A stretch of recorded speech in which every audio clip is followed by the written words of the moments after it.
Hey everyone, I'm Kate Hutchinson, and this is a lady that needs no introduction, Holly Herndon.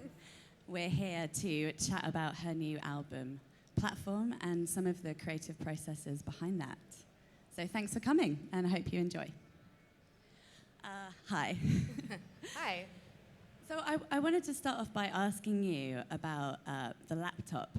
When did you decide, and how did you decide that this was going to be your weapon of mass destruction, the main instrument that you would use to make your music?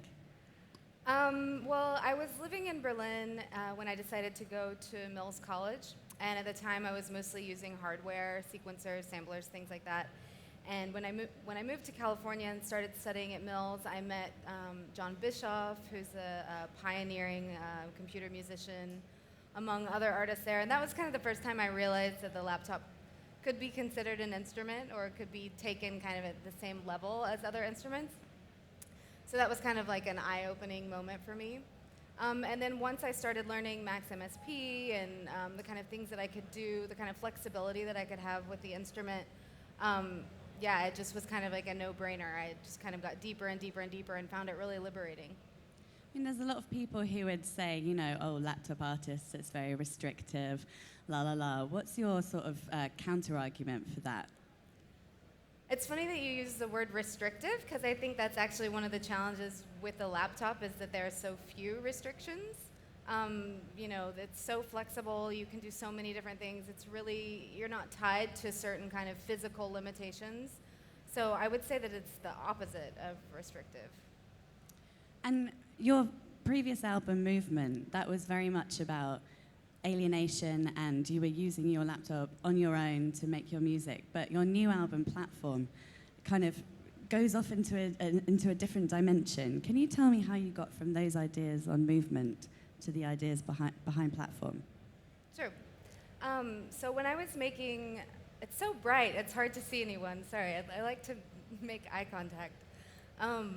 When I was working on Movement, it was pretty much me alone in a room in East Oakland, this like weird little studio space, kind of figuring out my own process and my own sound. It was really important to me that I was able to develop my own processes and my own instruments in a way that sounded unique to me. I didn't want to try to emulate anyone else, so that was very much kind of like a personal exercise, I think. I'd played in bands for years and made music with other people for years, but there was something about releasing music with my birth name on it that kind of changed the stakes a little bit for me and made it more personal. So yeah, I really wanted to find my own process.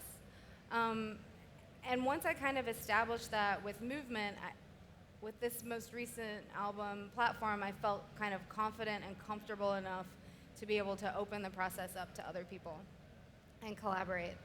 And one of the main reasons behind that was, you know, I felt like even though Movement was a really important step for me artistically to make, it did feel like it was kind of an insular kind of exercise. I don't want to say navel-gazy, but you know, maybe even teetering on that a little bit.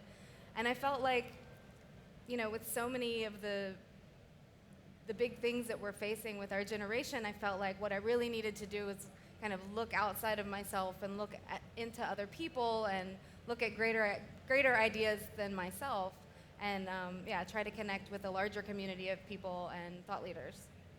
How many people did you collaborate with on this album? I don't know. I didn't count. Infinite numbers. A lot of people. Yeah, I mean, the word collaboration is, you know, I use the word collaboration for all different levels. So that could be, you know, someone who was contributing vocals to a track, or someone who co-wrote a track, or even someone who I wasn't necessarily in direct contact with, but who I was reading.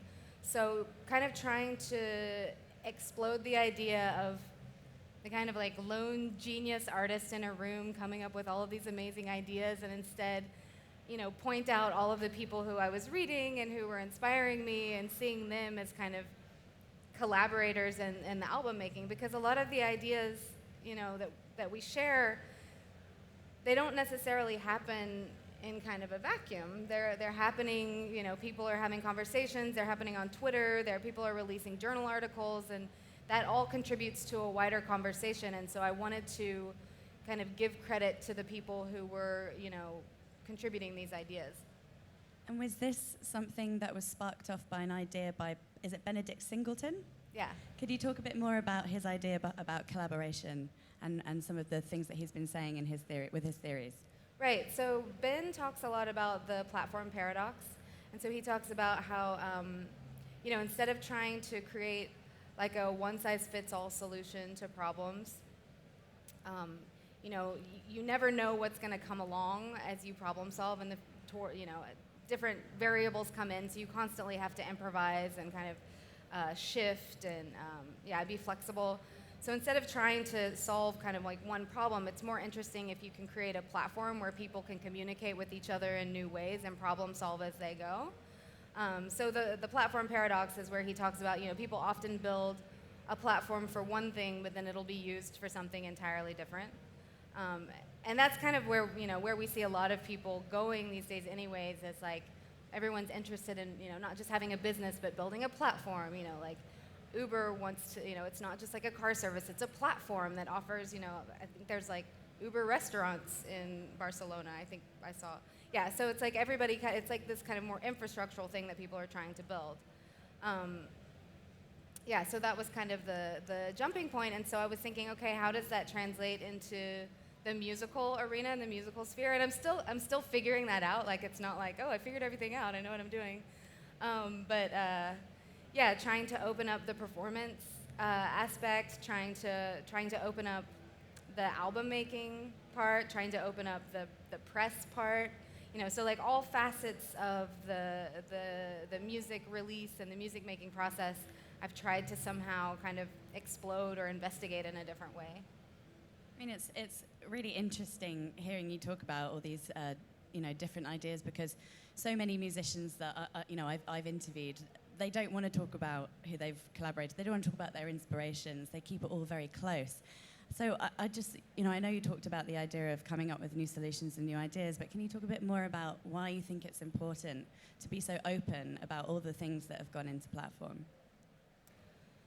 Oh, I think there's many reasons why that's important. One reason is it makes music making and music creation more accessible. I think sometimes when we create these kind of veneers of perfection and these kind of, icon images, it can be really intimidating.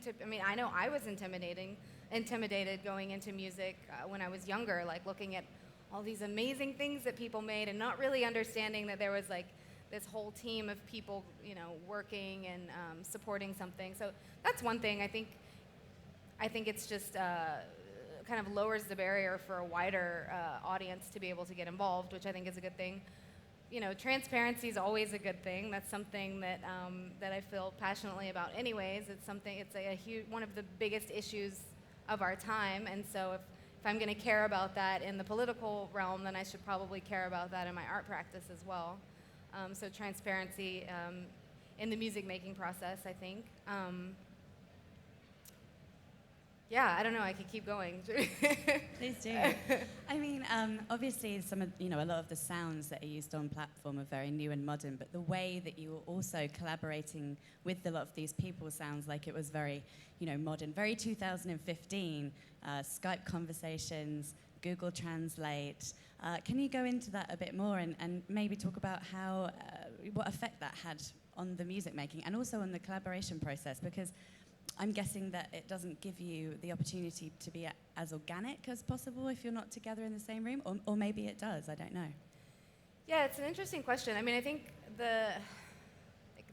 the term organic is something that's constantly, the definition of organic is constantly changing, so maybe I'm going to steer clear of that word for this. But, some parts of the record were actually made with people in a room. I recorded a dancer, Gautamak Paranda, in Oakland, and so that was a very physical interaction. He's this beautiful dancer and very physical, and so I recorded the sound of his body moving through space Also, Amanda DeBoer, we worked together. But yeah, of course, with Colin, we worked over Skype and email and WeTransfer, I think. Yeah, so I think the major difference is when you're kind of in person, you're immediately responding to the other person's input. But when you're file sharing, obviously there's a time difference. There's like a delay. So your response is maybe a little bit more considered or maybe a little bit less immediate. And so yeah, I think that has an aesthetic impact for sure. But I wouldn't like to see as one as better than the other. I think they're just different. One of the artists that I've been working with for the last couple years, Akihiko Taniguchi, amazing artist. I got to meet him in November when I was over there performing. We got to perform together as well. And it's funny because we Skype together, but he doesn't speak English and I don't speak Japanese. So we use Google Translate. So we actually Skype better than we are in person because we went out to dinner together and we were both just like, we couldn't talk. And we were like, where's our Google Translate? Like I had this silly app on my phone and it wasn't working. So, there was like a lot of smiling and like, but yeah, sometimes actually like these hyper-mediated communication methods really help to facilitate the conversation. So yeah. You mentioned Colin Self, who is a queer artist from Brooklyn, is that right? Or New York, Manhattan? Somewhere in the Big Apple. He's based in New York, yeah. There we go. Yeah, on the track Unequal. I wondered whether we could have a listen to that and then perhaps talk about it afterwards.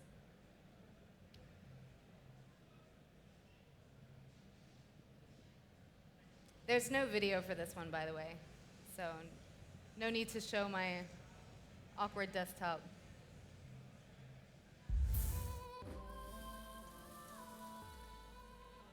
Thanks. I love that track.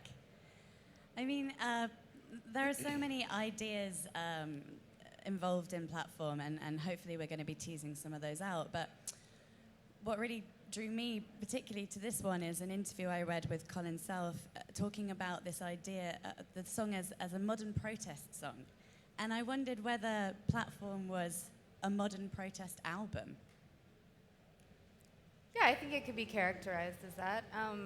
So this song particularly, we were thinking, I really like the idea of Colin as this like Joan of Arc kind of character. So it's kind of morbid, but I was like imagining him on this pyre, this like burning pyre, and so there's all of this like crispy fire foley, and I kind of turned his voice into fire. I use like a fire vocoder to make his voice sing fire.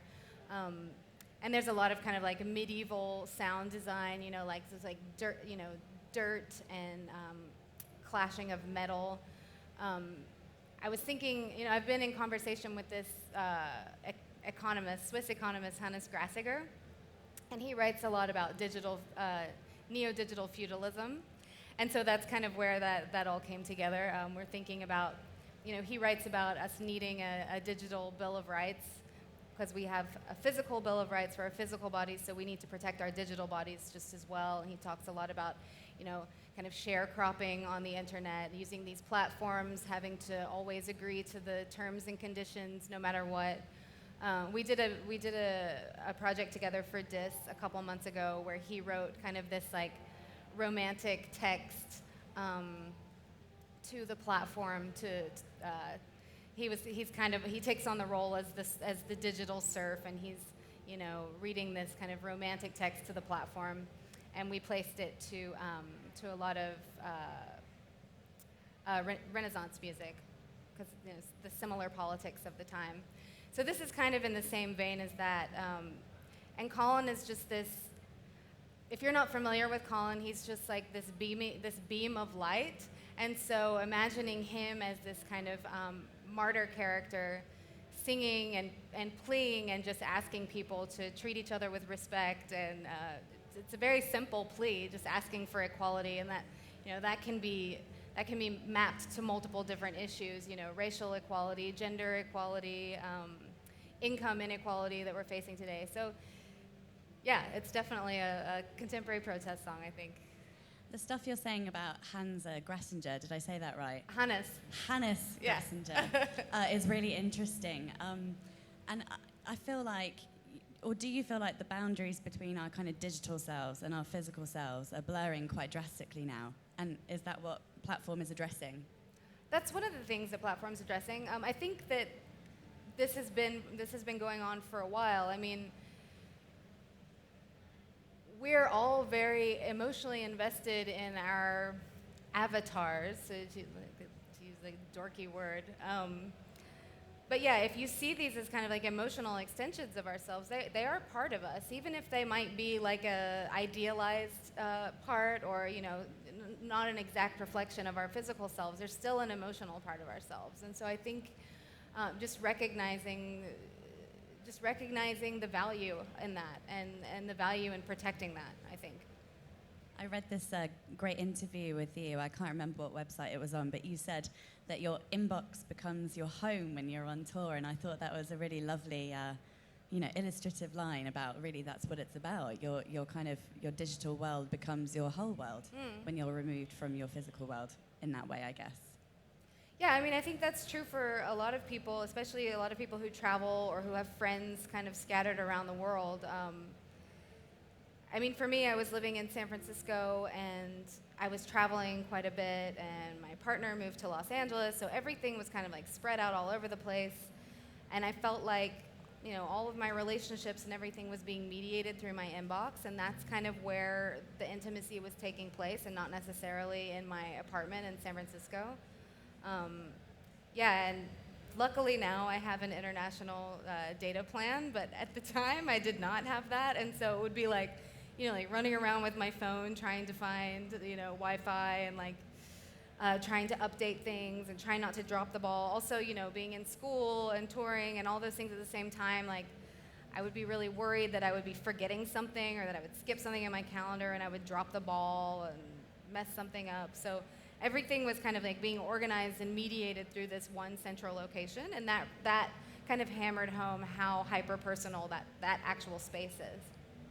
Does that feed into how you create your tracks as well, with regards to, all the different samples of net browsing? Is that right? You have a kind of induction mic in your laptop that records your sort of browsing activity, and you sort of pull that into your music? Well, I have lots of different techniques that I use, but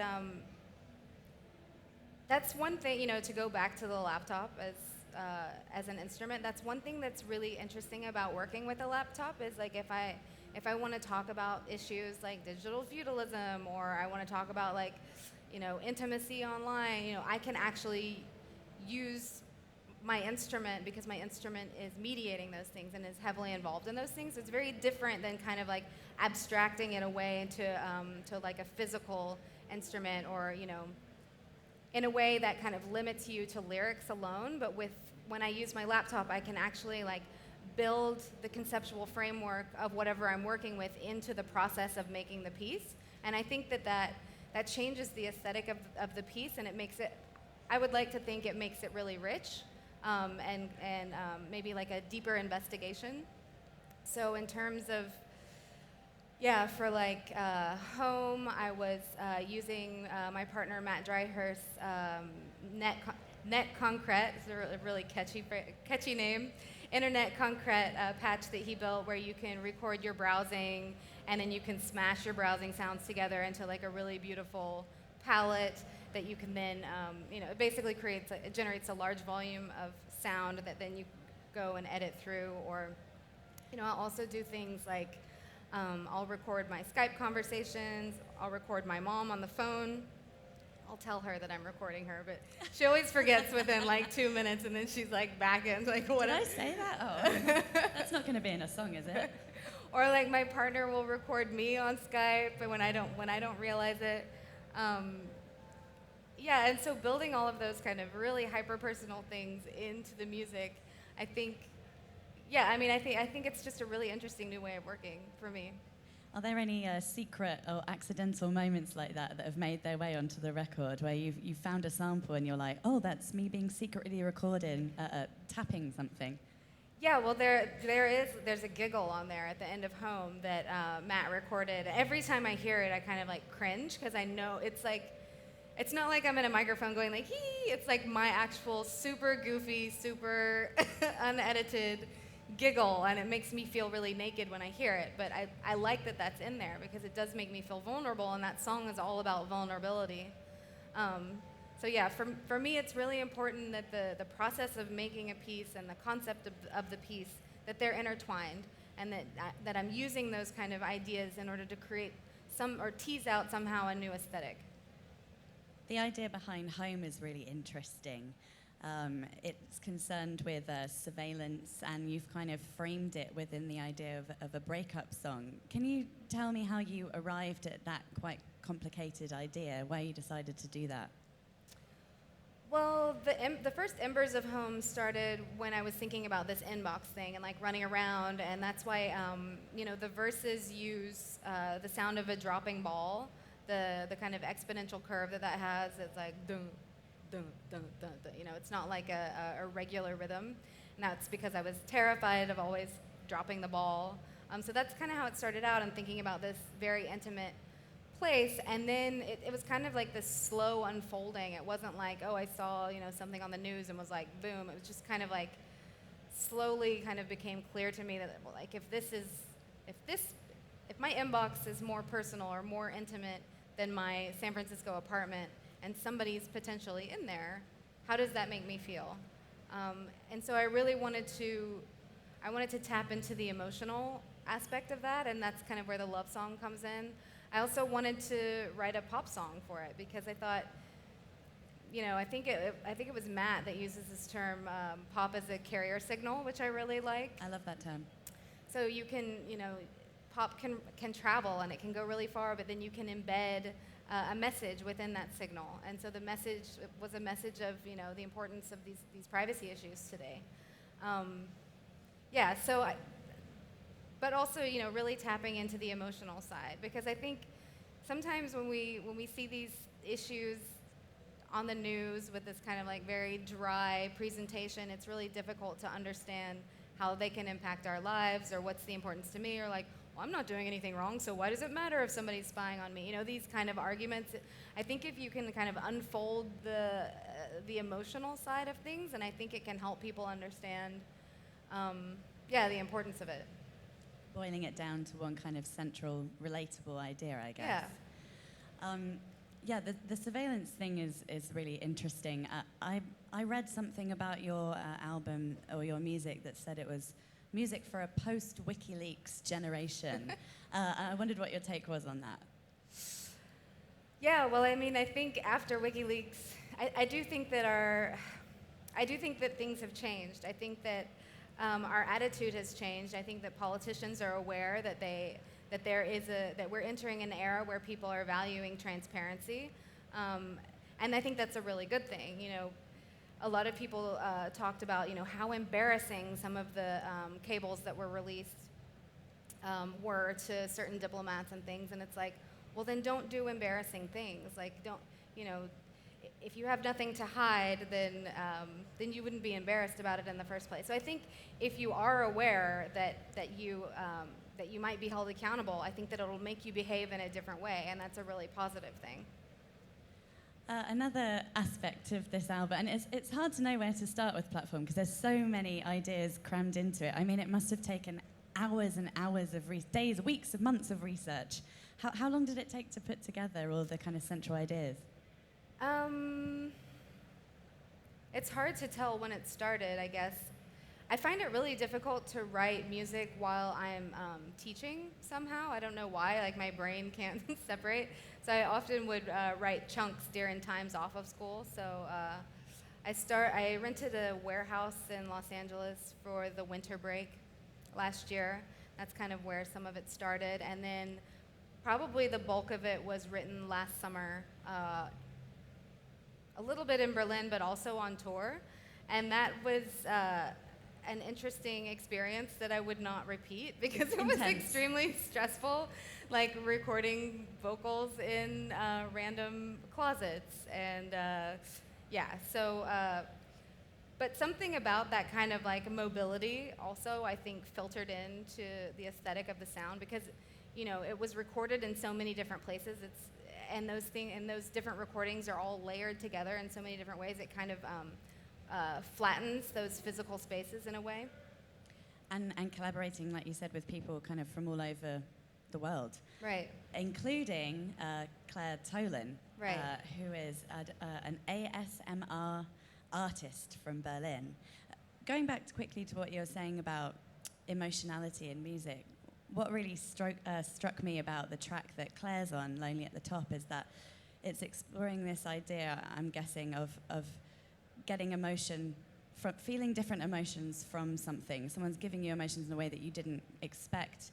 It's sharing kind of soothing sounds and kind of giving things over to people. And I just, that's a very interesting idea in the song. Could you just talk a bit about what ASMR is and how you met Claire, why you decided to hook up and make Lonely at the Top? Well, ASMR is still kind of like largely kind of argued within scientific communities whether or not it actually is real or not. So, but the argument is that that these like very intimate sounds can create a physical response within the listener that's really soothing, or, you know, it's funny, a lot of people say that it's really erotic, but I think that's a very small, of course, like everyone, you know, anything's going to be eroticized on the internet, like basically anything. If you type in anything in Google, you're going to get boobs no matter what, somehow. But that's just like, that's a very small portion of it. I think it's really about people kind of like soothing each other online, and it's kind of like a therapeutic thing for people. So that's the thing that I was really drawn to is, you know, a lot of people argue that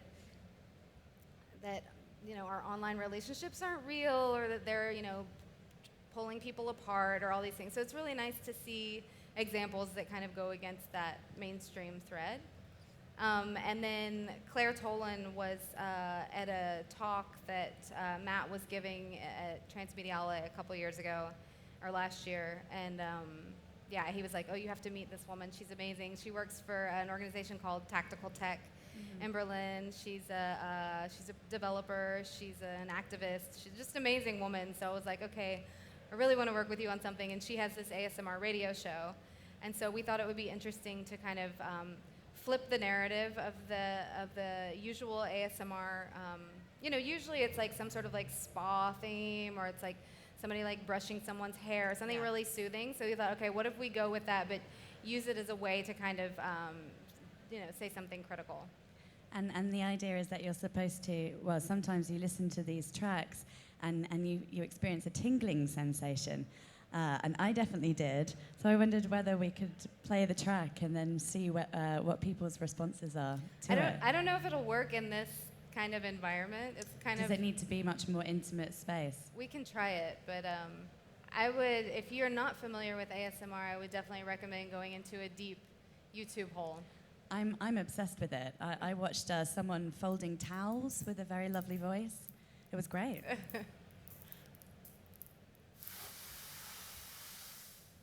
is everything to your liking? Fade it out. You really deserve it. Yeah, maybe that does lose some of the subtleties of the track in this kind of space, but I definitely recommend going home and listening to that at your desk and seeing what feelings occur. It's funny, a lot of people, when they were interviewing me about this track, they asked about, you know, gender dynamic and eroticism and things like that. And we never mention the gender of the person receiving the massage. People just assume it's an entitled male. Yeah. And I think that says something about us as listeners as well, that we make those assumptions. We're really trying to talk to the 1%. And so that could be, you know, that's male or female. But I think it was interesting that you know, like 90% of journalists made that assumption. Just assumed that it was a guy getting a nice back rub. Yeah. Interesting. I guess another facet of platform, one of the many, is the visual aspect, and also, well, just of Holly Herndon, I guess. The visuals are such an important part of what you do and the album. Both in terms of the videos and in terms of your live show. So one of the directors or art groups that you work with is Metahaven. and they did the videos for, is it Interference and for Home. Home? That's right. Yeah. So could you tell me how how they interpret your work, what they bring to it, what they do visually, and this idea of visual extremism? I love that phrase. Well, for those of you who aren't familiar with Metahaven, they're a design collective based in the Netherlands, and it's mostly run by a husband-wife duo, but also with several collaborators. And the thing that really drew me to their work was they've really managed to look at their own abilities and their own skills as designers, as very visual people with their own kind of visual language, and try to understand how can they imbue graphic design with some political agency? How can we give this field something?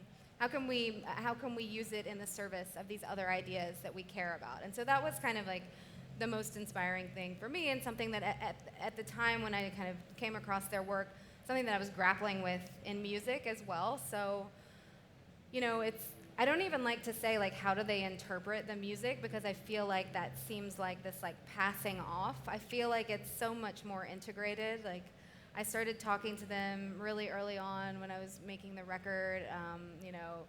Matt, who I collaborated with really heavily on the record, myself, and Daniel and Vinko, we had these epic email threads, and we're talking about all these issues that we really care about, and trying to figure out ways that we could kind of tease out those ideas aesthetically, and also by bringing in different collaborators. So it's not like it's like there's the music and then there's the video. It's really, I really see them as whole one. pieces, yeah. Yeah. I mean, collaborator-wise, there's designers, there's theorists, thinkers, artists, multimedia artists, and other musicians. What ties them all together? What drew you to these particular people? It's difficult to kind of put, one umbrella over everyone, but Sure. Basically these are all people who are working in multiple different fields in multiple different ways, so they're multidisciplinary, and trying to find ways to proactively make things better and make changes, whether that be in the small kind of immediate circle or on a larger stage. These are all people who I feel really proud to stand up for and to represent and to shine a light on. So I just feel really honored to be able to work with so many amazing people. You've talked before in interviews about the idea of creating new fantasies. Is that something that you're doing together? And also, what do those new fantasies entail? What does that mean? Yeah, I really like this idea of new fantasies. A lot of this comes from another economist, Guy Standing, who's based in London. And he's a big advocate for universal basic income, which I don't know if you guys have heard about that. But he also talks a lot about how the left has a need for paradise politics, that the right is really good at kind of creating this vision, this paradisic vision, not parasitic, paradisic vision, you confuse it, that people can kind of rally behind. And the left sometimes, we sometimes kind of fail when it comes to that like ecstasis, that ecstatic kind of vision of how we would like things to be. So this kind of need for paradise politics, that kind of hit a really strong chord with me. I also really like science fiction, and I think this is something that science fiction does really well.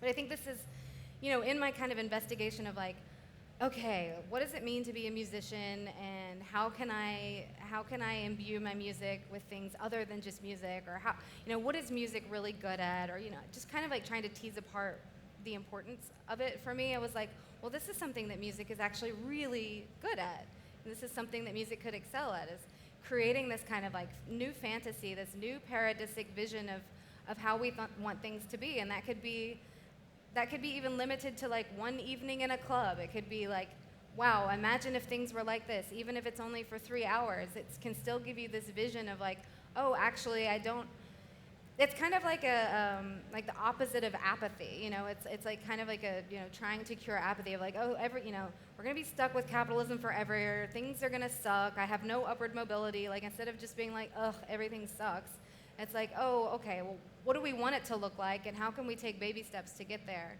You know, if we don't know what it looks like, how do we know what to strive for? So one micro example of this would be, we played a show in Berghain last week. And that, for me, that was like a paradisic concert moment because of the curation. It was a really beautiful kind of family evening. It was curated by Jan from CTM. And so Metahaven created custom T-shirts in support of Chelsea Manning. So we raised a chunk of money for Chelsea Manning's lawyer fees. We also had a lot of the collaborators from the record, Amnesia Scanner. Claire Tolan was doing live ASMR, drawing in the audience. AGF was also performing. She's an artist who I have a lot of respect for, who, you know, she said she would never play Berghain again because she felt like politics had left the club. But then for this evening, she decided to come back, which was really great. And then we had a special guest speaker, Jacob Applebaum. So in the middle of my performance, we stepped back and gave Jacob the mic, and he gave a quick kind of monologue, and we turned the lights on, and it felt like there was a lot of urgency and immediacy and energy in that room, even if it was just for the one night. That felt to me like an example of, a new fantasy. Are you interested in moving forward, making your shows more of a sort of multi-purpose, multi-kind of platform, if you like, events with more talks and more performances from different types of artists? Absolutely. That's something that I'm working on. It's a really delicate balance when it comes to time-based media, and, you know, getting the balance just right of, you don't want to turn people off, but time to cut. Oh dear, we're running over. Okay. Quick. Anyways, this is something that this is my research right now. Like, you know, every show we're trying to bring in a new element. We're trying to experiment with it. I think experimental music shouldn't be something that, oh, I know what that's going to sound like. I think you should be experimenting with every aspect of your practice, and so that's what we're really trying to do with the platform idea with the live show. Brilliant. I don't know if we've got time to play a video as everyone walks out, but I feel like it would be a good time to show some of the visual elements of what Holly's been doing.